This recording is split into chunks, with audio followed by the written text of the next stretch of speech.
Hello दोस्तों, नमस्कार। तो दोस्तों, जैसा कि हमने कल आपके इसके पहले क्लास में मुग़ल साम्राज्य के बारे में हमने बता रखा है, बाबर के बारे में, ठीक है, कि बाबर कहाँ से आता है, किस वंश से संबंधित होता है। तो बाबर का हमने बताया कि दो वंश का मिश्रण होता है। जैसे इसका पिता जो होता है वो कौन वंश से होता है, तो तैमूर वंश से। कौन से वंश से होता है? तैमूर वंश। मध्य एशिया में एक महान सम्राट तैमूर निर्माण किया था, उसी साम्राज्य के एक ये वंश होता है। कौन? बाबर, ठीक है ना। तो बाबर होता है उसी से, ठीक है। और इसके पिता माता जो होती है, माता कौन से वंश से? तो चंगेज खां के 14वां वंश से। चंगेज खां के 14वां वंश से, ठीक है ना। तो माता होती है जिसका नाम क्या होता है? तो कुतुब निगार खां। कुतुब निगार खां। और पिता कौन है? तो पिता इसका बाबर का उमर शेख मिर्ज़ा, ठीक है। तो हमने बताया कि बाबर मध्य एशिया से भारत की ओर आता है। मध्य एशिया से पहले अफ़गानिस्तान वाला क्षेत्र मध्य एशिया में क्यों मध्य एशिया से आता है? तो मध्य एशिया में दोस्तों जो परगना क्षेत्र होता है, तो वहाँ इसके पिता जो होता है शासन करता है, ठीक है। लेकिन जब ये 11.5 साल की अवस्था में होता है, 1494 में, तो 1494 में इसके पिता का मृत्यु हो जाता है। उमर शेख मिर्ज़ा का क्या हो जाता है? मृत्यु हो जाता है। जिससे वहाँ के जो शासक होता है, जो छोटी छोटी शक्तियाँ होती है तैमूर वंश के टूटने के बाद, ठीक है ना, तो वो उज़्बेक जो शासक होता है, कौन? उज़्बेक। तो उज़्बेक शासकों ने इसको इतना परेशान किया, इतना बार पराजित किया कि डर से इसको भागना पड़ा और फरगना क्षेत्र से इसको बाहर निकाल दिया जाता है, ठीक है। तो जब ये फरगना क्षेत्र से निकलता है तो आता है मध्य एशिया से किधर? अफ़गानिस्तान वाला क्षेत्र में। अफ़गानिस्तान से पाकिस्तान और फिर भारत। तो अफ़गानिस्तान में हमने बताया 1504 से 1507 तक इसने काबुल और कंधार जो कि कहाँ पे है? अफ़गानिस्तान में। काबुल और कंधार हमने बोला था आपको कि अगले क्लास में हम मैप में इसको दिखाएंगे, ठीक है। तो आप देख सकते हो यहाँ पे कि देखो, ये जो आपका दिख रहा होगा यहाँ पे, ये है मध्य एशिया। ये क्या है? मध्य एशिया है, ठीक है ना। ये मध्य एशिया है, ठीक है। ये पूरा एशिया है, ये पूरा क्या है? एशिया है। तो ये मध्य Asia, Kazakhstan, Turkmenistan, Uzbekistan, Kyrgyzstan, Tajikistan, ये सब जो है मध्य एशिया। तो इसी क्षेत्र में तैमूर वंश का शासन था। तैमूर वंश का शासन इसी क्षेत्र में था। यानी इसी क्षेत्र से बाबर को भगा दिया जाता है, किसके द्वारा? तो इस मध्य एशिया वाला क्षेत्र से बाबर को उज़्बेकों द्वारा भगा दिया जाता है। फिर देखो आप यहाँ पे कि ये जो क्षेत्र है दोस्तों, यहाँ पे आप देखो, ये अफ़गानिस्तान है। क्या है ये? ये अफ़गानिस्तान है, ठीक है। दिख रहा है आपको? ये कलर से जो है ये ग्रे कलर है, तो ये अफ़गानिस्तान है, ठीक है ना। तो हमने बताया कि अफ़गानिस्तान में काबुल और कंधार को जीतता है। तो देखो, ये कंधार हो गया और यहाँ पे ये काबुल है, ठीक है। ये काबुल और कंधार को 1504 और 1507 ये दोनों में इसको जीतता है। और जो इसके पैतृक उपाधि मिर्ज़ा रहता है, क्योंकि उमर शेख मिर्ज़ा इसके पिता थे, तो उस उपाधि को ये त्याग देता है। और क्या? तो काबुल और कंधार को जीतकर इसने क्या? बादशाह या बादशाह की संसार में पहली बार उपाधि धारण करता है, ठीक है। तो हमने ये देख रखा है। फिर दोस्तों, फिर क्या होता है कि बाबर यहाँ पे भी देखो, हमने बताया कि ये क्षेत्र जो है उतना उपजाऊ नहीं क्षेत्र है, ठीक है ना। इस कारण से यहाँ से उसके सेना का खर्च इतना भी नहीं निकल पाता था, ठीक है। अच्छा से सेना की ज़रूरत पूरा ना हो पाता था, जिसके कारण बाबर को अब किसी एक नया क्षेत्र को तलाश था, ठीक है ना। तो बाबर फिर यहाँ से क्या किया कि इधर पाकिस्तान, जो अभी पाकिस्तान दिख रहा है, ये पूरा एरिया भारत में था। ये पूरा क्या था? ये पाकिस्तान भारत में ही था, जो कि 1947 में अलग हुआ है भारत से, ठीक है ना।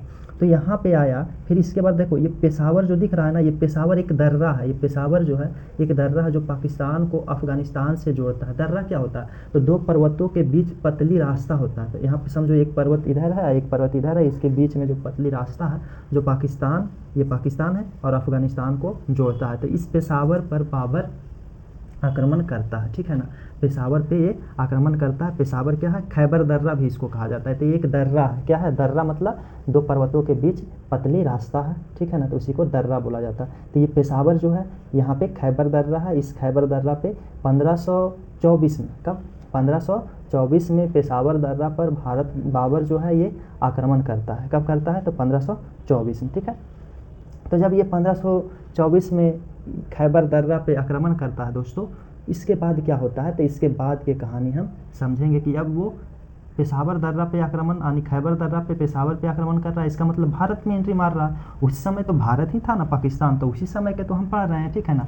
तो ये जो पाकिस्तान है अभी, वो क्या था? भारत ही था। तो भारत पे ही एंट्री मार रहा था। तो अब देखते हैं इसके बाद की कहानी क्या होता है। तो देखो यहाँ पे जब वो एंट्री मारता है ना पेशावर दर्रा पे, ठीक है, खैबर दर्रा पेशावर पे, तो यहाँ भारत में ये पूरा भारत है, हमने बता रखा है कि भारत में पहले उस समय जो था जब बाबर इधर की ओर अपना मार्ग देखा तो उस समय भारत में छोटी छोटी शक्तियाँ थी, भारत में आपसी संघर्ष चल रहा था, कोई वैसा केंद्रीय सत्ता नहीं था, ठीक है, जो कि पूरे भारत पे नियंत्रण रख सके। एक लोधी वंश था जो कि ये आपका सल्तनत से मतलब कि आता था। लोधी वंश में मतलब कि इब्राहिम लोधी काफ़ी कमज़ोर शासक था, इसमें आपसी सभी में क्या अनबन था जिसके फ़ायदा उठाकर बाबर यहाँ पे जीत जाएगा, ठीक है ना। तो जब इस पे ये आक्रमण कर रहा था खैबर दर्रा पेशावर पे, ठीक है, 1524 में, तो इसी दौरान का अब घटना हम आपको बताते हैं, ठीक है ना। तो दोस्तों हमने कहा कि जब बाबर कहाँ पे आ गया, तो बाबर आ गया आपका ये खैबर दर्रा, क्या खैबर दर्रा, या इसी को क्या कहा जाता था, तो इसी कहा जाता पेशावर। कहाँ पेशावर, ये कहाँ, तो अफ़गानिस्तान में, कहाँ अफ़गानिस्तान और पाकिस्तान को जोड़ने वाली रास्ता, अफ़गानिस्तान को जोड़ता है किससे, पाकिस्तान से मतलब भारत ही उस समय था ये, ठीक है ना। तो पाकिस्तान और अफ़गानिस्तान को ये पतला रास्ता होता है जो जोड़ता है, ठीक है, दो पर्वतों के बीच के रास्ता। तो यहाँ जब 1524 में पहुँचा, 1524 में बाबर पहुँचा, तो देखो भारत में उस समय जो केंद्रीय सत्ता था वो लोधी वंश का था, जो दिल्ली पे शासन कर रहा था वो लोधी वंश। कौन था, लोधी वंश का जो शासक था इब्राहिम लोधी। कौन था, इब्राहिम लोधी, ठीक है ना, इब्राहिम लोधी। आप इसके पहले लोधी वंश यानी दिल्ली सल्तनत नहीं पढ़े हो, इसलिए हो सकता है कि आपको थोड़ा समझने में कठिनाइयाँ आए, पर थोड़ा सा आप कोऑपरेट करना, ठीक है ना। तो लोधी वंश का शासन भारत में था, ठीक है, जो कि काफ़ी कमज़ोर था और छोटी छोटी शक्तियाँ, अन्य शक्तियाँ भी उभर रही थी भारत में, ठीक है ना। तो लोधी वंश के जो घरेलू विवाद था ये भी बढ़ रखा था, इसके चाचा, इसके भाई, सभी लोधी के, इब्राहिम लोधी के अगेंस्ट सभी इसके मतलब कि विरोधी थे। तो जब ये बाबर 1524 में आक्रमण कर रहा था, खैबर दर्रा का अभियान चला रहा था, तो इस समय इब्राहिम लोधी और दौलत खां लोधी के बीच मतभेद चल रहा था। दौलत खां लोधी और इब्राहिम लोधी, किसके बीच, इब्राहिम लोधी जो कि हिंदुस्तान का उस समय दिल्ली का शासक था, इब्राहिम लोधी और दौलत खां लोधी, और किसके बीच, तो दौलत खां लोधी जो कि इसके चचा हैं, दौलत खां लोधी किसके चचा हैं, इब्राहिम लोधी, दौलत खां लोधी, ठीक है। ये दोनों के बीच क्या चल रहा था, तो दोनों के बीच मतभेद चल रहा था, ठीक है ना, दोनों के बीच मतभेद चल रहा था। तो इसकी सूचना मिला किसको, बाबर को मिला कि दोनों चाचा भतीजा में, दोनों में मतभेद चल रहा है, और ये जो भतीजा है वो इब्राहिम लोधी जो है वो भारत दिल्ली पे शासन कर रहा है, ठीक है ना। तो बहुत ही सुनहला मौका है इस समय भारत पर आक्रमण करने के लिए। और इसी दौरान दौलत खां लोधी जो है, दौलत खां लोधी ये पंजाब के गवर्नर था। कहाँ की, पंजाब वाला क्षेत्र जो है, वर्तमान पंजाब और उस समय पाकिस्तान में भी मतलब कि आधा भाग है। अभी जो पंजाब है वो आधा पाकिस्तान में है, आधा भारत में है, आधा ज़्यादा पाकिस्तान में है, ठीक है ना। तो पंजाब के ये गवर्नर था कौन, दौलत खां लोधी, इब्राहिम लोधी के चाचा, ठीक है। तो ये जो दौलत खां लोधी है इसने क्या किया, अपने पुत्र जिसका नाम था, इसके पुत्र का नाम था दिलावर खां। क्या नाम था, दिलावर खां, यानी दौलत खां लोधी के पुत्र कौन था, दिलावर खां, ठीक है ना। दौलत खां लोधी के पुत्र दिलावर खां। तो दिलावर खां को यानी अपने पुत्र को दौलत खां लोधी भेजा बाबर के पास। किसके पास भेजा, तो बाबर के पास भेजा सूचना लेकर। क्या सूचना लेकर, कि आप भारत पर आक्रमण करो, क्या करो, हम आपके साथ हैं, भारत पर आक्रमण यानी अपने भतीजा के खिलाफ आक्रमण करने के लिए, क्योंकि ये भी राजा बनना चाह रहा था, ठीक है ना। तो ये बोला, मतलब अब पूरा समझो कि बाबर अभी जो है, बाबर कहाँ पहुँच रखा है, तो बाबर 1524 की बात है, ये कहाँ आ गया है, तो बाबर जो आ गया है ये आपका खैबर दर्रा यानी पेशावर के पास है, ठीक है। इस समय दोस्तों क्या होता है, तो इस समय, अच्छा इसके पहले हमने एक युद्ध को छोड़ दिया है, वो बाद में देख लेंगे, ठीक है। इस समय पेशावर दर्रा पर जब बाबर आ गया है, 1518-19 वाला एक जो बाजौर अभियान किया था, भेड़ा का किला जीता था उसको इसके बाद देख लेंगे, ठीक। तो खैबर की दर्रा यानी पेशावर के पास बाबर जब आता है तो यहाँ पे दिल्ली में जो भारत में दिल्ली का जो शासन था वो लोधी वंश का था, जो कि शासक कौन था? इब्राहिम लोधी। कौन था? इब्राहिम लोधी, ठीक है ना। ये पानीपत का हम भूमिका बना रहे हैं कि कैसे हुआ था पानीपत। देखो इब्राहिम लोधी, अब इसका चचा का नाम क्या था? ये चचा का नाम था आपका ये क्या नाम था? तो दौलत खां। क्या नाम था? दौलत खां। दौलत खां। और इसके पुत्र कौन था? दौलत खां का पुत्र, तो दौलत खां का जो पुत्र था वो दिलावर खां था। कौन था? दिलावर खां। अब देखो ये दौलत खां इसके चचा इब्राहिम लोधी का, जो कि दिल्ली का शासक था, तो इसको दोनों में मतभेद है। तो इसने इसको जब पता चला दौलत खां को कि बाबर जो है आ रखा है कहाँ? भारत यानी पाकिस्तान वाला क्षेत्र में, भारत में ही था पाकिस्तान, ठीक है। तो ये अपना पुत्र को जल्दी से एक संदेश लेकर भेजता है बाबर के पास और कहता है कि आओ अब भारत पर आक्रमण का संदेश लेकर भेजता है। क्या? अपने पुत्र को, दिलावर खां को किसका संदेश लेकर? तो भारत पर आक्रमण करने का संदेश लेकर भेजता है। साथ साथ में राणा सांगा, कौन? राणा सांगा दोस्तों, राणा सांगा जो कि शासक था, राजपूत शासक था, राणा सांगा। हमने बोला ना आपको कि उस समय भारत में कई छोटी छोटी शक्तियां बट रखी थी। तो राणा सांगा जो कि राजस्थान वाला क्षेत्र में था, तो ये राणा सांगा भी बाबर को निमंत्रण भेजा। क्या भेजा? बाबर को निमंत्रण कि आप भारत आओ और आक्रमण करो। अच्छा, इन लोग क्यों भेज रहा था निमंत्रण बाबर को? क्या ये सब चाह रहा था कि कोई विदेशी आए भारत में, मतलब कि अपना शासन स्थापित करे? नहीं, इन सभी को क्या लग रहा था कि बाबर आएगा और इब्राहिम लोधी को पराजित करेगा और धन लूटेगा और यहाँ से चला जाएगा। तो जब धन लूट लेगा तो इब्राहिम लोधी काफ़ी कमज़ोर हो जाएगा, यानी दिल्ली सल्तनत एकदम से ख़त्म हो जाएगा। तो फिर हमें मौका मिल जाएगा, इसको लग रहा था हमें मौका मिल जाएगा और उसी मौका का फ़ायदा उठाकर हम शासक बन जाएंगे दिल्ली का, समझा। इसलिए ये सब बाबर को निमंत्रण भेज रहा था कि आप आइए हमारे यहाँ और भारत पर आक्रमण कीजिए, यहाँ से लूट करके सामान ले जाइए, पैसे ले जाइए। तो दोस्तों बाबर आता है 1526 में, 24 में ये सब बुला रहे थे और 1526 में भारत आया बाबर, ठीक है। इसके पहले एक अभियान हम देख लेते हैं। 1526 में पानीपत का प्रथम युद्ध होता है। क्या होता है? पानीपत का प्रथम युद्ध होगा, ठीक है। इसके पहले एक 1518-19 में एक हुआ था आक्रमण बाबर का, वो देखते हैं। तो बाबर हमने बताया कि 1504 से 7 के बीच कंधार और काबुल को जीतता, जो कि अफगानिस्तान में।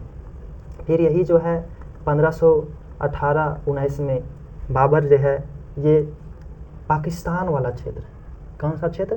पाकिस्तान में एक क्षेत्र था, पाकिस्तान उस समय भारत में ही था, जिसका नाम था बाजौर अभियान किया। बाजौर या भेड़ा का किला इसी को बोला जाता है, भेड़ा का किला, ठीक है।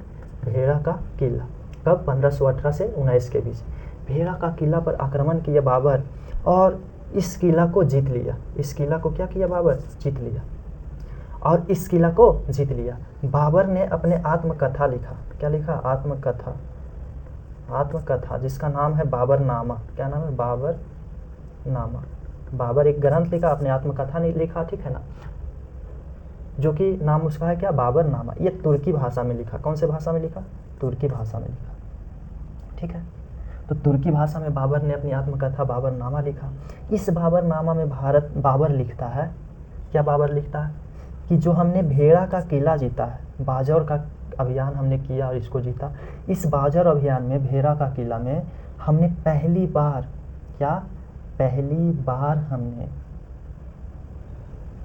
बार इस किला को जीतने में बारूद और तोप का प्रयोग किया। किसका प्रयोग? बारूद और तोप का प्रयोग, ठीक है। तोप क्या होता है? तो तोप के माध्यम से मतलब कि आप यहाँ से बम बारूद ये सब फेंका जाता है दुश्मन पे, ठीक है। तो ये पहला बार तोप और बारूद का प्रयोग कब किया बाबर? तो किसमें? बाजौर अभियान, भेड़ा का किला में, इसको जीतने में, ठीक है। तो यहाँ तक कोई दिक्कत नहीं। यही किला को जब जीतता है बाबर, तब सभी को पता चलता है, जैसे हमने बताया कि 1524 में ये किला 19 में जीत लिया, फिर 19 के बाद 1524 में पेशावर फिरोजपुर जो है, जो कि अफगानिस्तान और पाकिस्तान को जोड़ने वाला रास्ता है, वो 1524 में जीतता है, वहाँ पे जाता है, आक्रमण करता है। तो जब 1524 में कहाँ होता है बाबर, तो ये होता है कहाँ, पेशावर या खैबर दर्रा, पेशावर या खैबर दर्रा के पास, जो कि पाकिस्तान और अफगानिस्तान, उस समय के भारत और अफगानिस्तान को जोड़ता था। तो उस दर्रा के पास ये था। तो उसी समय हमने बताया कि इब्राहिम लोदी जो दिल्ली के सल्तनत का शासक था, दिल्ली का शासक था, जो कमज़ोर शासक था, तो इब्राहिम लोदी का जो चचा होता है दौलत खां लोदी, अपने पुत्र को दिलावर खां को भेजता है एक संदेश लेकर, किसके पास, बाबर के पास, और कहता है बाबर को कि भारत आओ और आक्रमण करो। और साथ साथ में राणा सांगा भी, जो कि मतलब कि एक राजपूत शासक होता है, वो भी भेजता है संदेश, किसको, तो बाबर को, ठीक है, निमंत्रण भेजता है कि आइए भारत और आक्रमण कीजिए, ठीक है। तो बाबर आता है कौन सा युद्ध के बाद, तो 1524 में जो खैबर दर्रा पेशावर का आक्रमण कर रहा था, उसके बाद बाबर आएगा भारत 1526 में। कब आएगा, तो 1526 में, ठीक है ना। तो 1526 में बाबर भारत आता है, ठीक है। तो आइए देखते हैं बाबर कब आता है, 1526 में, और आ करके 4 अभियान करता है, 4 युद्ध लड़ता है। कितना युद्ध लड़ता है बाबर, 4 युद्ध लड़ता है। एक 1526 में, एक 1527 में, 1526, 1527 और 1528 और एक 1529। ये 4 अभियान किया। कितना अभियान किया, तो 4 अभियान किया, ठीक है ना। 4 अभियान बाबर ने किया भारत में, ठीक है। और फिर 1530 में इसका मृत्यु हो जाता है। पहला 21 अप्रैल 1526 में पानीपत का युद्ध लड़ता है। कौन सा, पानीपत का युद्ध। दूसरा जो है खानवा का युद्ध लड़ता है। किसका युद्ध लड़ता है, खानवा का युद्ध लड़ता है। और तीसरा 1528 में चंदेरी का युद्ध लड़ता है। किसका युद्ध लड़ता है, चंदेरी का। और 1529 में घग्गर का युद्ध लड़ता है, घग्गर का युद्ध लड़ता है, ठीक है। तो ये युद्ध लड़ता है। अब हम देखते हैं डिटेल में पानीपत का युद्ध का क्या कारण था, कैसे किसके बीच लड़ा गया दोस्तों, ठीक है। तो 1500, अच्छा इसको याद करने के लिए एक ट्रिक भी है। ट्रिक क्या है कि बाबर कब, मतलब कौन सा, पान खा चांद देख और घर जा। कहाँ जा, घर जा। पान से पानीपत, ठीक है ना, पानीपत। और पान खा से खानवा, चांद देख, चांद से चंदेरी, और कहाँ जा, घर जा से घग्गर, ठीक है। तो ये आप 4 युद्ध को आप ऐसे याद रखते हैं, 1526, 27, 28, 29। पान खा यानी पानीपत, खा से खानवा, और चांद देख, चंदेरी, और घर से घग्गर, ठीक है। अब देखते हैं इन चारों युद्धों को डिटेल में कि किसके किसके साथ होता है, कौन जीतता है और कौन हारता है, ठीक है। किस नीति का प्रयोग किसके द्वारा किया जाता है, ठीक है। तो आप आइए, तो इन युद्धों को देखने से पहले आप पहले समझ लो कि भारत में इस समय कौन कौन था। तो भारत में लोदी वंश, ठीक है, लोदी वंश जो कि दिल्ली सल्तनत के ही वंश था, ठीक है। इसका इब्राहिम लोदी था शासक। दिल्ली का शासक कौन था, इब्राहिम लोदी। इब्राहिम लोदी का चचा इसके विरोध था, जिसका नाम था दौलत खां लोदी। दौलत खां लोदी जो कि बुलावा भेजा है, ठीक है, दौलत खां लोदी। और एक और है राणा सांगा। राणा सांगा जो कि राजपूत शासक है, ये भी निमंत्रण भेजा है बाबर को, ठीक है। और एक है चंदेरी शासक। चंदेरी मध्य प्रदेश में है। कहाँ है, मध्य प्रदेश में है, ठीक है। चंदेरी शासक जिसका नाम है मेदिनी रॉय। कौन, मेदिनी रॉय, ठीक है। और एक है दोस्तों, इस समय ही बिहार में एक और उभर रहा था शासक, जिसका नाम था शेर खां या शेर शाह सूरी। कौन, शेर शाह सूरी। और एक और है इस इब्राहिम लोदी का भाई, ठीक है, इसका भाई। तो उसको हम देखते हैं। तो आइए देखते हैं दोस्तों, यही सब जो है अब युद्ध होगा, यही सब के बीच में 4 युद्ध आ जाएगा। बाहर से कौन, विदेशी शासक बाबर, ठीक है। तो आइए देखते हैं पहला युद्ध, पानीपत का पहला युद्ध यहीं पे होता है, देखने को आपको मिलेगा पानीपत का पहला युद्ध, ठीक है। पानीपत का पहला युद्ध कब होता है, तो ये जो युद्ध होता है 21 अप्रैल 1526 में। अभी हमने बताया कि 1524 में जब बाबर क्या कर रहा था, तो ये खैबर दर्रा पे अभियान कर रहा था, तो इसको बुलावा भेजा किसके द्वारा, तो दौलत खां लोदी के द्वारा और राणा सांगा के द्वारा बाबर को निमंत्रण मिला कि आप भारत आइए, ठीक है। तो इतना तारीख को होता है ये क्या, पानीपत का युद्ध। किसके किसके बीच होता है, तो एक तरफ तो होता है बाबर कौन होता है, बाबर, और दूसरे तरफ कौन होगा, तो जो लोदी वंश का अंतिम शासक था इब्राहिम लोदी, इब्राहिम लोदी, ठीक है, किसके बीच, तो इब्राहिम लोदी। दोस्तों ये पानीपत क्या है, तो आप देखो हरियाणा को आप देख पा रहे हो, हरियाणा, तो शायद आप इसमें देख पा रहे हो हरियाणा, ठीक है ना, तो ये भारत है, ठीक है ना, ये पंजाब है, और कुछ पंजाब वाला क्षेत्र ये पाकिस्तान में अभी चला गया, ठीक है, तो ये हरियाणा है, ठीक है। इसी हरियाणा में यहाँ पे क्या है, पानीपत नाम का मैदान है, पानीपत नाम का क्या है, हरियाणा में ही एक मैदान है, ठीक है। तो जब यहाँ से एंट्री मारता है हरियाणा वाला क्षेत्र में, फिर देखो यहाँ पे दिल्ली है, यहाँ पे क्या है, ये दिल्ली है, ये जो थोड़ा सा दिखाई दे रहा है ये क्या है, स्टार बना हुआ है, ये दिल्ली है। अब देखो यहीं पे शासन करता था, तो यहाँ पे कौन था, इब्राहिम लोदी, और यहाँ हरियाणा में एंट्री मार दिया था कौन, बाबर। तो बाबर जब हरियाणा में, तो हरियाणा में एक बड़ा गैप है, बड़ा मैदान है जिसका नाम है पानीपत, ठीक है। तो यही हरियाणा के मैदान में पानीपत में एक युद्ध होता है, किसके बीच, तो यहाँ दिल्ली का जो शासक था इब्राहिम लोदी और जो बाबर आया था बाहर से, ठीक है, इसके बीच होता है। तो आइए देखते हैं।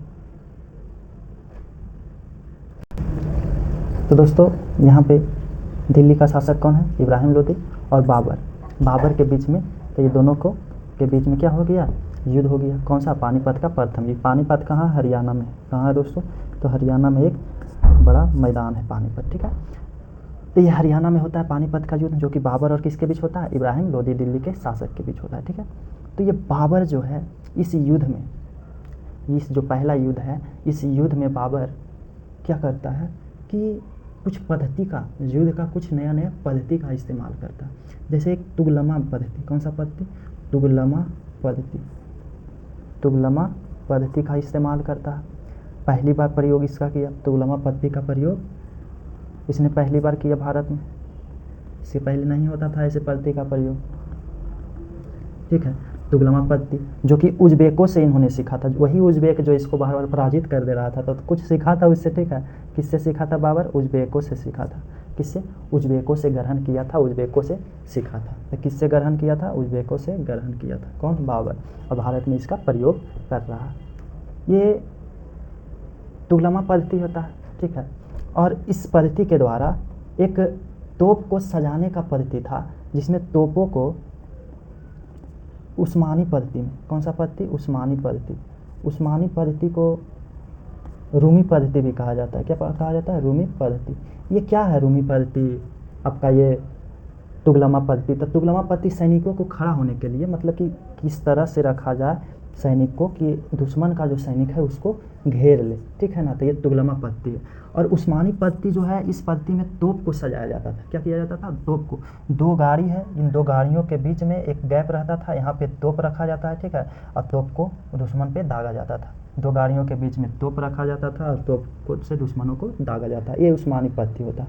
इस पद्धति में जो तोप को सजाने के लिए दो व्यक्ति प्रमुख था, कौन कौन था, तोप को जो सजाता था दो व्यक्ति प्रमुख था, एक था उस्ताद अली और एक मुस्तफ़ा खां। तो तोप को सजाने के लिए दो व्यक्ति था, एक कौन था, तोप को सजाने के लिए, तोप जो सजाने के लिए जो तोप का नियंत्रण कर रहा था, जो तोप को चला रहा था, एक था उस्ताद अली और एक था मुस्तफ़ा खां। तो आप लिख लेना कि तोप को जो चला रहा था, तोप को जो नियंत्रण दे रहा था, वो कौन था, उस्ताद अली और मुस्तफ़ा खां, दो व्यक्ति को रखा था बाबर, ठीक है। तो ये तोप को चला रहा था। तो इस पद्धति के प्रयोग करके बाबर ने पानीपत का पहला युद्ध जीता। ये कौन क्या किया, जीत गया, और ये पराजित हो गया और मारा जाता है, कौन, इब्राहिम लोदी इस युद्ध में मारा जाता है, ठीक है। यहाँ तक समझ में आया कि पानीपत का पहला युद्ध 21 अप्रैल 1526 में होता है, ठीक है। इसमें एक तरफ बाबर होता है और दूसरी तरफ इब्राहिम लोदी होता है, ठीक है। इसमें बाबर कौन से पद्धति का प्रयोग करके जीतता है, तुगलमा पद्धति, सैनिक को सजाने की पद्धति, और उस्मानी पद्धति में तोपों को सजाया जाता है, जिसमें दो गाड़ियों के बीच में एक क्या रखा जाता है, तोप रखा जाता था, ठीक है। तोप को जो सजाया था, कौन सजाया था, कौन से व्यक्ति नियंत्रण दे रहा था, चला रहा था, तो एक था उस्ताद अली और दूसरा मुस्तफ़ा खां, ठीक है, मुस्तफ़ा खां। ये था दोस्तों पानीपत का युद्ध। अब देखो, अब जब पानीपत का प्रथम युद्ध, पहला बार यहाँ पानीपत में युद्ध हो रहा था, तो प्रथम युद्ध ये हो गया, ठीक है। दूसरा बार होगा हरियाणा के पानीपत मैदान में, तो दूसरा युद्ध हो जाएगा, तीसरा बार तो तीसरा युद्ध हो जाएगा, ठीक। तो इसमें कौन विजयी रहा, तो विजयी रहा कौन, बाबर। और पराजित कौन हुआ, तो पराजित हो गया है आपका ये इब्राहिम लोदी, इब्राहिम लोदी, ठीक है। तो इब्राहिम लोदी पराजित। इससे क्या हुआ कि लोदी का जो लोदी था, लोदी का शक्ति क्या हो गया, लोदियों का शक्ति छीन हो गई, मतलब ख़त्म हो गई। अब जो है बाबर इस विजयी के साथ साथ बाबर दिल्ली का क्षेत्र पर क्या किया, अधिकार कर लिया। दिल्ली, आगरा, यानी आगरा और दिल्ली, इस क्षेत्र पर बाबर जो है क्या कर लिया, अधिकार कर लिया, ठीक है।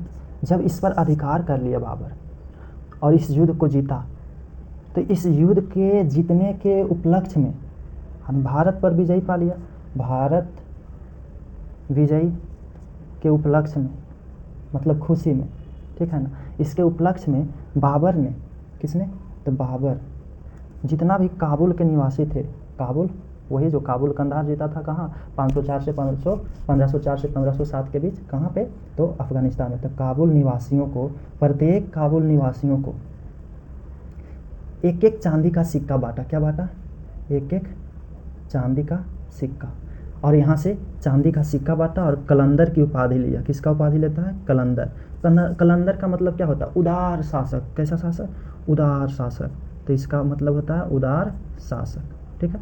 तो कलंदर का उपाधि कहाँ लेता है, तो पानीपत के युद्ध को जीतता है और काबुल के निवासियों को एक एक चांदी का सिक्का देता है, बांटता है, ठीक है। और कहता है हम बड़े ही उदार हैं, बड़े ही क्या है, तो कलंदर है। तो कलंदर की उपाधि बाबर ले लेता है, ठीक है। तो ये रहा दोस्तों पानीपत का युद्ध। तो पानीपत का युद्ध आपने समझ लिया कि पानीपत का युद्ध किसके किसके बीच होता है। तो पानीपत का युद्ध जो होता है तो ये आपका हरियाणा के पानीपत मैदान में होता है, जो कि एक तरफ बाबर रहता है और दूसरा तरफ कौन रहता है, इब्राहिम लोदी। इब्राहिम लोदी जो होता है युद्ध में हार जाता है और बाबर जीतता है। ये जीतता है इसलिए कि एक नए नए पद्धति का इसने इस्तेमाल किया था इस युद्ध में। कौन सा पद्धति, तुगलमा पद्धति में सैनिक को सजाया, ठीक है। और उस्मानी पद्धति में तोप को, रूमी पद्धति भी जिसको कहा जाता है, तोप को सजाया। तोप को जो नियंत्रण दे रहा था, ठीक है, जो देख रेख कर रहा था, जो चलवा रहा था, वो कौन था, मुस्तफ़ा खां और एक कौन था दोस्तों, मुस्तफ़ा खां और उस्ताद अली, ठीक है। ये दोनों कर रहा था। फिर बाबर ने जब जीता तो दिल्ली और आगरा का क्षेत्र बाबर के अधिकार में आ गया, ठीक है।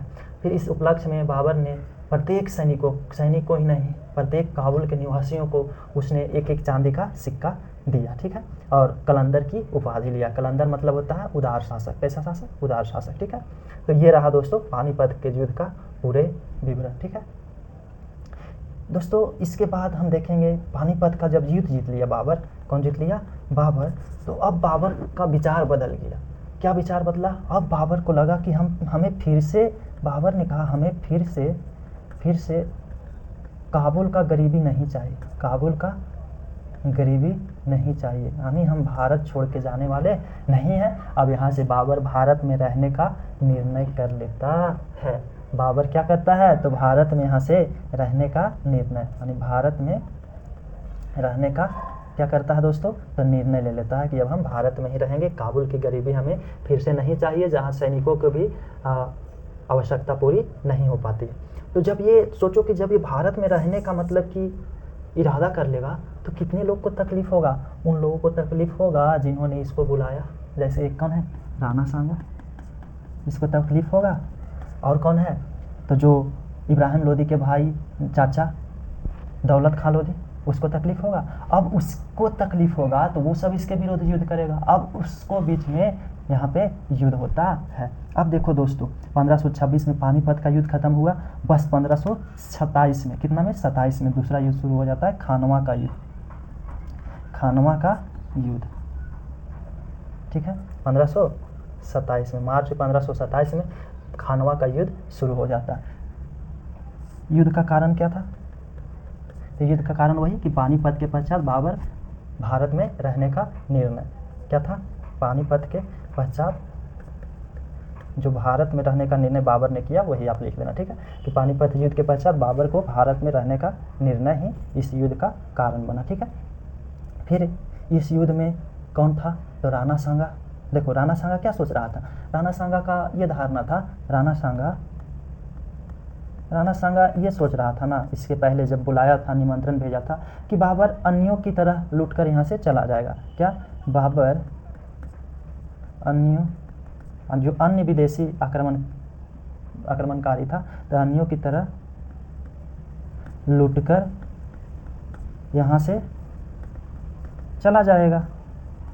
ये इसका धारणा था, किसका धारणा था? राणा सांगा का। लेकिन गया नहीं।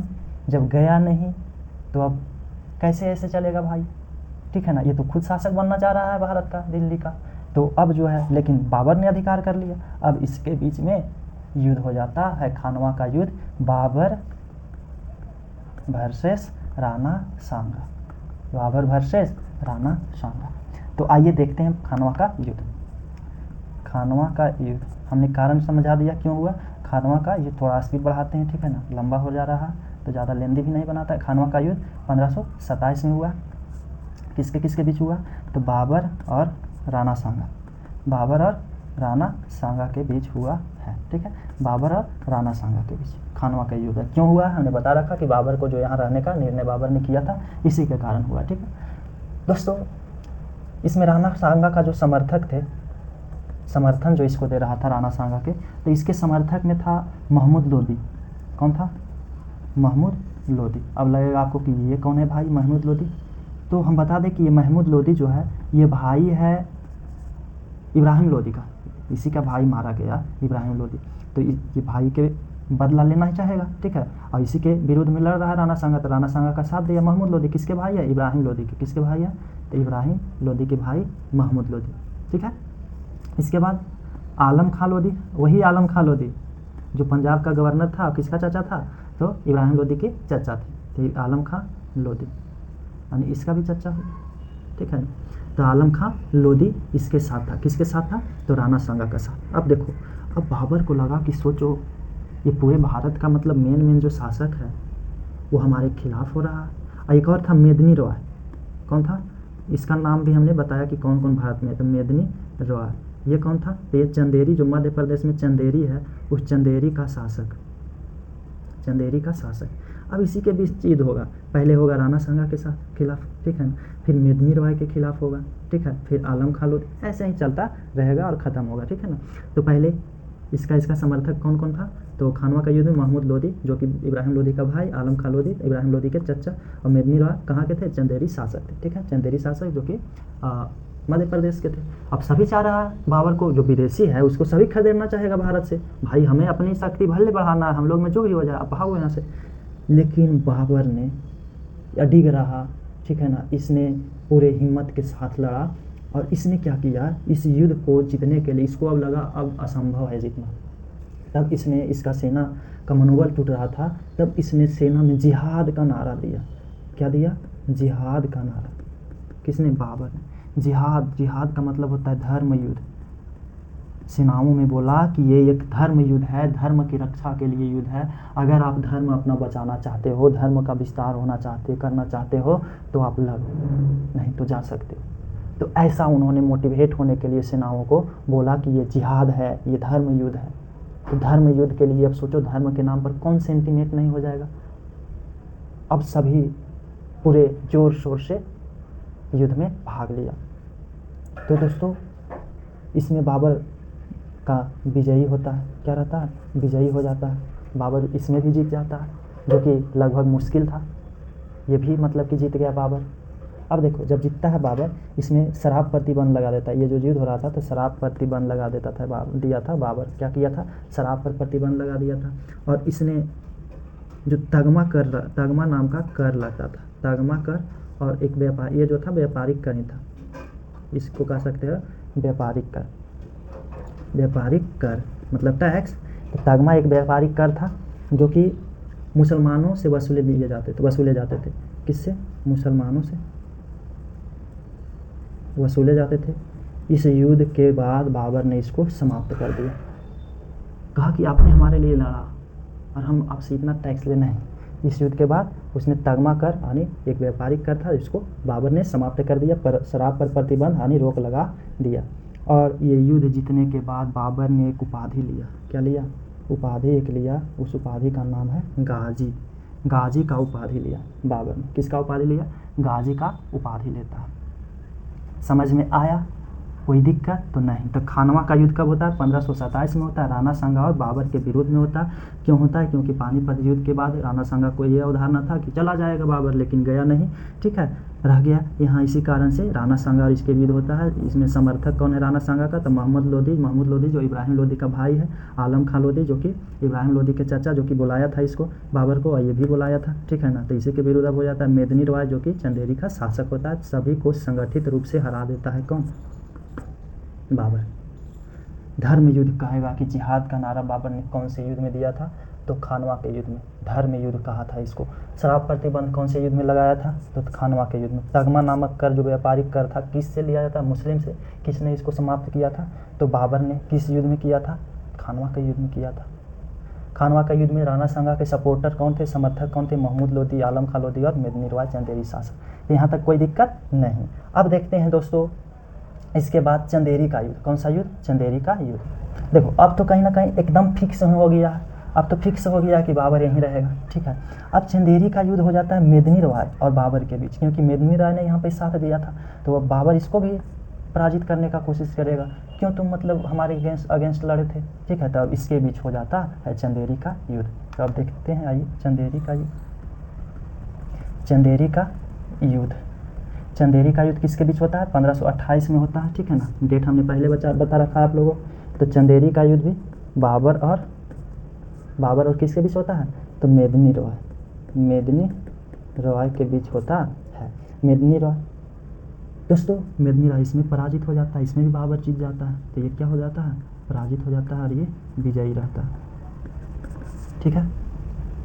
इस युद्ध में बाबर का साथ, इसी युद्ध में चंदेरी के युद्ध में बाबर का साथ, इसका साथ शेर खां दे रहा था। कौन दे रहा था? शेर खां, जो कि बाद में उपाधि लेता है क्या? शेर शाह का उपाधि, शेर शाह, जिसको आप जानते हो शेर शाह सूरी के नाम से। तो बाबर के साथ कौन लड़ रहा था? बाबर के समर्थक में कौन था? शेर शाह सूरी, जो कि बिहार के शासक, ठीक है ना। उस समय बिहार के शासक था। तो यह शेर शाह सूरी बाबर की तरफ से लड़ रहा था मेदिनी रॉय के खिलाफ। तो मेदिनी रॉय यहाँ पे हार जाता है। और इसी युद्ध में शेर शाह सूरी ने कहा कि अगर हमें भाग्य ने साथ दिया, शेर शाह सूरी ने क्या कहा था? इसका एक वाक्य यहाँ पे आता है कि अगर भाग्य ने साथ दिया तो एक दिन मैं मुगलों को भारत से खदेड़ दूंगा। और याद रखना आप इस स्टेटमेंट को, इस कथन को, एक दिन खदेड़ भी देता है दोस्तों, ठीक है। शेर शाह सूरी जो बिहार का क्या था? शासक था। मुगल के साथ ही होकर लड़ रहा है। मुगल के संस्थापक कौन है? बाबर है। इस प्रकार से बाबर भारत में मुगल वंश का स्थापना कर देता है इसका, ठीक है ना। और इसी के साथ लड़के क्या कर रहा है शेर शाह सूरी की? अगर हमें भाग्य ने साथ दिया तो एक दिन हम पूरे मुगल को, बाबर के साम्राज्य को यहाँ से खदेड़ दूंगा, ठीक है। तो ये मेदिनी रॉय यहाँ पे पराजित हो जाता है। यहाँ पे हजारों संख्या में राजपूत का कत्ल किया जाता है। राजपूत का कत्ल होता है किसके द्वारा? बाबर के द्वारा। मेदिनी रॉय क्या था? राजपूत शासक था, ठीक है।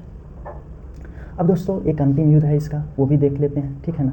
तो मेदिनी रॉय के खिलाफ जो होता है आपने समझ लिया। बाबर चंदेरी का युद्ध में किसके साथ लड़ रहा था? बाबर के साथ कौन दे रहा था? शेर शाह सूरी बिहार के शासक था।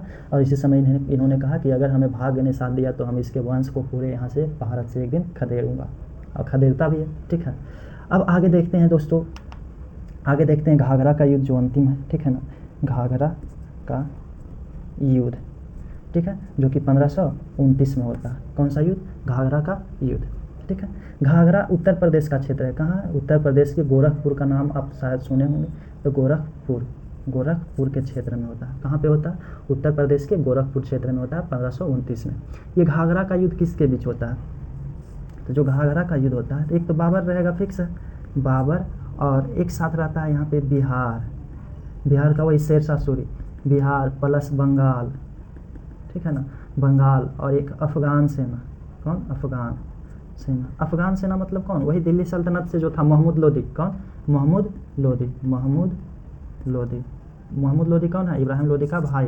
तो ये अफगान सेना, बंगाल और बिहार, ये साथ मिलकर घाघरा लड़ रहा था। घाघरा के युद्ध में, घाघरा गोरखपुर में एक क्षेत्र है, वहीं पे युद्ध हुआ, इसलिए इसको घाघरा का युद्ध रख दिया नाम, ठीक। यहाँ से कौन था? तो शेर शाह नेतृत्व कौन दे रहा था? तो महमूद लोदी, इब्राहिम लोदी का भाई। तो ये संगठित, ये लोग पराजित हो जाता है और बाबर का इसमें भी विजयी रहता है। सोचो, बाबर इसमें भी क्या रहता है, विजयी। तो लगातार इसने 4 युद्ध जीतता है भारत में, और इस प्रकार से इसने मुगल साम्राज्य का भारत में स्थापना कर देता है। तो मुगल साम्राज्य स्थापित हो जाता है कहाँ, भारत में। मुगल साम्राज्य किसके द्वारा, तो बाबर के द्वारा। तो आपने चारों युद्ध समझ लिया। चारों युद्ध आपको, हमें लगता है, अच्छा तरह से समझ में आ गया होगा। पहला है क्या, पानीपत। हमने बताया पान खा, तो पान से पानीपत, खान से खानवा, खानवा, चांद देख मतलब चंदेरी, और घर जा मतलब घग्घर, घग्घर। ये 1526 21 अप्रैल 1526 का अप्रैल भी याद रखना, ठीक है ना। ये खानवा का युद्ध 1527 में, और ये चंदेरी 1528 लगातार होता है 1529।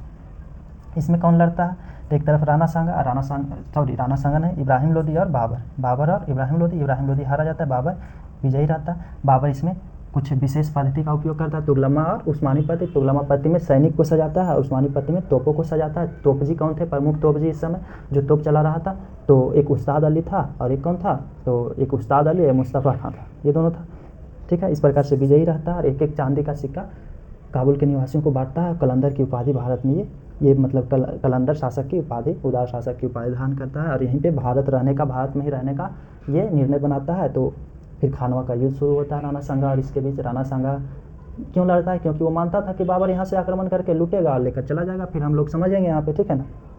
लेकिन गया नहीं। तो राणा सांगा और बाबर के बीच जो होता है खानवा का युद्ध हो जाता है, जो कि राणा सांगा के साथ महमूद लोदी और इब्राहिम लोदी के जो भाई था महमूद लोदी, उसका चचा आलम खां लोदी, और मेदिनी का शासक मेदिनी रवाय चंदेरी का शासक देता है, ठीक है।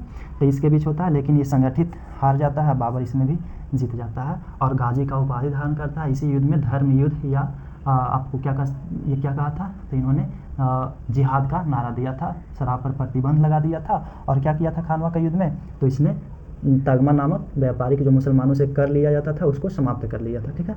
फिर चंदेरी का युद्ध होता है, मेदिनी रवाय के बीच हजारों राजपूत मारे जाते हैं, ठीक है।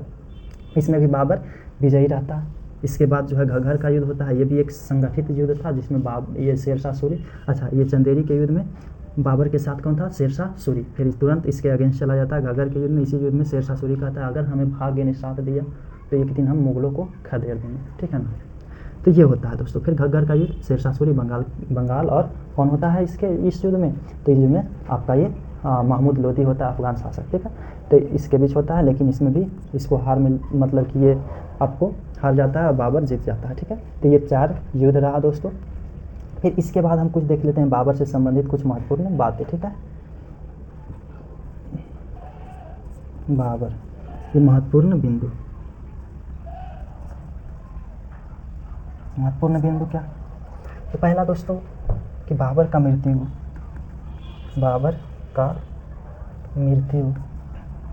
26 दिसंबर 1530 में आगरा में हो जाता है। कहाँ हो जाता है, आगरा में हो जाता है। जब ये पानीपत का युद्ध लगा था ना, तो उसी समय आगरा में उसी उपलक्ष्य में आगरा में एक बाग बनाया था जिसका नाम था आराम बाग।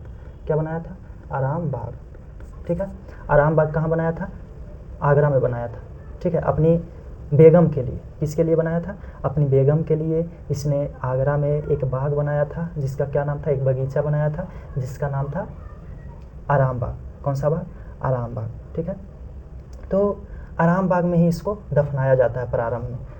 तो ऐसा सोचता है कि इतनी भव्य तरीका से एक बाग बनाया बाबर, मतलब इसका जो पुत्र होता है जहांगीर, तो उसको ऐसा लगता है, हुमायूं को ऐसा लगता है कि मतलब शायद इनको रुचि हो इस बाग में, तो इनका सपना हो कि हमें इसी में दफनाया जाए, तो इसी में दफनाया जाता है। लेकिन बाद में जब बाबरनामा जो इन्होंने क्या लिखा था, ग्रंथ लिखा था अपना आत्मकथा, उसमें पढ़ा जाता है, तो इसको लाहौर में ज़्यादा मतलब कि इसका सपना था कि हमें लाहौर में दफनाया जाए। उसका जब ट्रांसलेट होता है फारसी भाषा में तब पता चलता है, ठीक है। तो उसमें पता चलता है, तब फिर यहाँ आराम बाग से हटा करके यहाँ कहाँ ले जाया जाता है, तो इसको लाहौर में लेकर जाता है। कहाँ ले जाता है, तो लाहौर में इसको, और वर्तमान में इसका जो मतलब कि अर्थी है वो कहाँ है, लाहौर में, ठीक है। तो हो गया, इसका मृत्यु कहाँ हो गया, कब हो गया, 26 दिसंबर 1530 में आगरा में आराम बाग में प्रारंभ में इसको दफनाया जाता है, ठीक है। लेनपुर कहता है, लेनपुर देखो, लेनपुर एक इतिहासकार था, क्या, लेनपुर। तो लेनपुर इतिहासकार उस समय क्या था, ये क्या कहा कि बाबर एक महान योद्धा था लेकिन साम्राज्य निर्माता नहीं। क्या कहा कि बाबर एक महान योद्धा था, एक कैसा योद्धा था, महान योद्धा तो था लेकिन साम्राज्य निर्माता किसको कहा जाता है? जो बड़े विशाल साम्राज्य का निर्माण करता है, ठीक है, लेकिन साम्राज्य निर्माता नहीं। तो महान योद्धा था लेकिन साम्राज्य निर्माता नहीं। कौन कहता है? तो लेनपुल कहता है। लेनपुल याद रखना है, ठीक है। तुजुक बाबरी में, तुजुक बाबरी ऐसे भी लिखा मिल जाएगा, तुजुक ए बाबरी, मतलब ये अलग कर दी। यही दोनों जो है, इसी का नाम क्या है? बाबरनामा। बाबरनामा ये क्या है? तो बाबर के द्वारा लिखा गया उसका आत्मकथा, जो कि कौन सा भाषा में है? तो तुर्की भाषा में है। कौन सा भाषा में है? तुर्की भाषा में, ठीक है। इसका आत्मकथा तुर्की भाषा में लिखा है। किसने? बाबर तुर्की भाषा का मतलब कि ज्ञाता था, ठीक है। इस तुजुक बाबरी में यानी बाबरनामा में, आप समझो बाबरनामा यानी तुजुक बाबरी में, इसमें बाबर ने भारत के समाज, कृषि, ठीक है, कृषि, अर्थव्यवस्था, भारत के प्राकृतिक विभाजन, इन सभी को वर्णन किया एवं राजनीति को क्या किया है? तो वर्णन किया। इसका वर्णन किया है भारत के मतलब कि समाज, कृषि कैसा है, अर्थव्यवस्था, प्राकृतिक विभाजन, भारत के जो था वो राजनीतिक, इस सब का क्या किया है? तो बाबरनामा में बाबर ने वर्णन किया है, ठीक है। बाबरनामा किस भाषा का ग्रंथ है? मूल रूप में ये भाषा जो अभी तो इसका ट्रांसलेट हो गया, इंग्लिश में भी हो चुका है और हिंदी में हो चुका है, ठीक है ना। तो इसका वर्णन किया। एल्फिंस्टन का कहना है ना, एक मतलब कि इतिहासकार है एल्फिंस्टन, ये सब आप जरूर लिखना, ठीक है ना। एल्फिंस्टन क्या कहता है? कहता है कि बाबरनामा जो कि किसका आत्मकथा है? बाबर का। पूरे एशिया में वास्तविक मध्यकालीन इतिहास का एकमात्र स्रोत है, जो कि वास्तविक में मध्यकालीन में क्या था उसको देखकर किसने लिखा? बाबर ने लिखा। तो वास्तविक मध्यकालीन हम अभी पढ़ रहे हैं, ठीक है ना। मध्यकालीन का एकमात्र स्रोत है, बाकी सब काल्पनिक है, ठीक है ना, कि ऐसा हुआ होगा। जितना वास्तविक ये है बाबरनामा, उतना और कोई स्रोत नहीं है। ये कौन कहता है? एल्फिंस्टन का कहना है, ठीक है। इस बाबरनामा का फारसी में अनुवाद हुआ है, क्योंकि मुगलों का जो दरबारी भाषा था वो फारसी था, तो फारसी में अनुवाद हुआ है, जो कि अनुवाद किया है अब्दुल रहीम खाना। कौन? अब्दुल रहीम खाना के द्वारा किया गया। किसके द्वारा किया गया? तो अब्दुल रहीम खाना इसको फारसी में, और अंग्रेजी में अनुवाद भी हुआ है इसका। किसमें? अंग्रेजी में, जो कि किसने किया है? स्किर्न और बेबरिन ने किया। ठीक है। तो ये सब आप याद रखना कि इंग्लिश में अनुवाद बाबरनामा को किसने किया है? तो स्किर्न और बेबरिन ने किया, ठीक है। बाबर ने बाबरनामा में बाबरनामा इसमें समकालीन भारत में 7 साम्राज्यों का वर्णन करता है। 7 भारतीय साम्राज्य का। कितना? 7 राज्य का। 7 भारतीय राज्य का वर्णन करता है। कितना का? जिसमें से 5 मुस्लिम राज्य था और 2 हिंदू राज्य था। 2 हिंदू राज्य था, ठीक है। जिसमें से ये 2 हिंदू में से एक तो था दोस्तों विजयनगर साम्राज्य। समकालीन भारत के विजयनगर साम्राज्य के जो शासक था कृष्णदेवराय। कौन? कृष्णदेवराय। इसको बाबर ने कहा कि समकालीन भारत के सबसे शक्तिशाली शासक थे। सबसे शक्तिशाली शासक कौन? कृष्णदेवराय प्रथम सबसे शक्तिशाली शासक। किसने बताया? बाबर ने बाबरनामा में बताया। किसको? कृष्णदेवराय। एक मेवाड़ का शासक था। 2 हिंदू बताए ना, तो एक मेवाड़ शासक राणा सांगा। तो इसका वर्णन मिलता है, ठीक है ना। राणा सांगा आपने पढ़ा, ठीक है। अभी कि इसके बीच कौन सा युद्ध हुआ था? तो इसके बीच खानवा का युद्ध हुआ था, ठीक है। तो इसका वर्णन बाबरनामा में 7 भारतीय राज्य का वर्णन मिलता है, जिसमें 5 मुस्लिम है, ठीक है। अब बोलो कि मुस्लिम कौन है? तो मालवा है, दिल्ली का शासक, बहमनी, बंगाली, ये सब, ठीक है। और हिंदू में 2 है, विजयनगर और मेवाड़। विजयनगर कृष्णदेवराय प्रथम, को मतलब कि सबसे शक्तिशाली समकालीन भारत, मतलब उस समय में भारत में सबसे शक्तिशाली बाबर ने किसको माना, तो कृष्णदेवराय प्रथम को। ठीक है, तो ये बाबर का मानना। दोस्तों बाबर जो है, बाबर वो कविताओं का संग्रह तैयार करवाया। क्या करवाया, तो बाबर कविताओं का संग्रह तैयार करवाया, जिसको दोस्तों कहा गया, मतलब कि जो संग्रह उन्होंने कविताओं का तैयार करवाया है उसको मतलब कि दीवान, क्या कहा गया, दीवान कहा गया। क्या कहा गया, दीवान कहा गया। क्या, दीवान। और एक नई शैली, एक नई पद शैली का निर्माण किया। ठीक है ना, जिसको मुबैयान कहा गया। क्या कहा गया, मुबैयान शैली। कौन सा शैली, मुबैयान शैली का इन्होंने सृजन किया, निर्माण किया। ठीक है, तो ये बाबर से संबंधित आप याद रखना। हमने बताया इन्होंने अपनी पत्नी के लिए, पत्नी जिसका नाम था काबुली बेगम, कौन, काबुली बेगम, इसके लिए नूर ए अफ़गान, क्या, नूर ए अफ़गान मतलब अफ़गान के नूर, नूर ए अफ़गान नामक आराम बाग, इसी को आराम बाग कहा जाता है, आराम बाग का निर्माण करवाया। किसका निर्माण करवाया, नूर ए अफ़गान या आराम बाग। इस बाग का निर्माण मीर बक्की के द्वारा किया गया था। मीर बक्की, बाबर ने आदेश दिया, मीर बक्की ने बनाया। ठीक है, तो इस बाग का निर्माण अपने पत्नी काबुली बेगम के लिए नूर ए अफ़गान, अफ़गान का नूर नामक आराम बाग कहाँ पे, आगरा में स्थापना करवाया। कहाँ पे दोस्तों, आगरा में। तो कुछ नहीं है, हमने क्या कहा कि इन्होंने कविताओं का संग्रह करवाया जिसको दीवान कहा गया, नई पद शैली मुबैयान का सृजन करवाया। ठीक है, नई एक पद शैली मतलब लेखन शैली, ठीक है, मुबैयान तैयार करवाया अपनी पत्नी काबुली बेगम के लिए, आराम बाग यानी जिसी को नूर ए अफ़गान भी कहा जाता है, मीर बकी के द्वारा तैयार करवाया। ठीक है, जहाँ पे प्रारंभ में इसी बाग में बाबर को दफनाया गया, लेकिन फिर लगा कि नहीं ये लाहौर में ये चाहते थे, फिर लाहौर में ले जाकर इसको दफनाया गया। तो वर्तमान में बाबर का जो कब्र है वो कहाँ पर है, लाहौर में। कहाँ है दोस्तों, लाहौर में। फिर हमने बताया बाबर के लिए कि लेनपुल कहता है, लेनपुल क्या कहता है कि ये एक महान योद्धा था बाबर, लेकिन साम्राज्य निर्माता नहीं। तो जो कि बाबरी यानी बाबरनामा बाबर का आत्मकथा है, जो कि मूल रूप में किस भाषा में है, तो ये मूल रूप से तुर्की भाषा में है। बाबर ने जिसमें बाबर भारत के कृषि, अर्थव्यवस्था, प्राकृतिक विभाजन और राजनीति का वर्णन करता है। ठीक है, एल्फिंस्टन कहता है कि एशिया में मध्यकालीन भारत का, मध्यकालीन एशिया का जो मतलब कि वास्तविक स्रोत है जिससे पता चलता है उसकी स्थिति का, वो मात्र एक कौन है, बाबरनामा है। ठीक है, बाबरनामा का फारसी में अनुवाद किसने किया, मूल रूप में तुर्की भाषा में, फारसी में अनुवाद, तो फारसी में जो अनुवाद किया अब्दुल रहीम खाना ने किया, और अंग्रेजी में स्किर्न और बेवरिन ने किया। तो दोस्तों आज के लिए इतना ही, बाकी देखेंगे अगले क्लास में इसके पुत्र जिसका नाम है हुमायूं। ठीक है, तो धन्यवाद दोस्तों।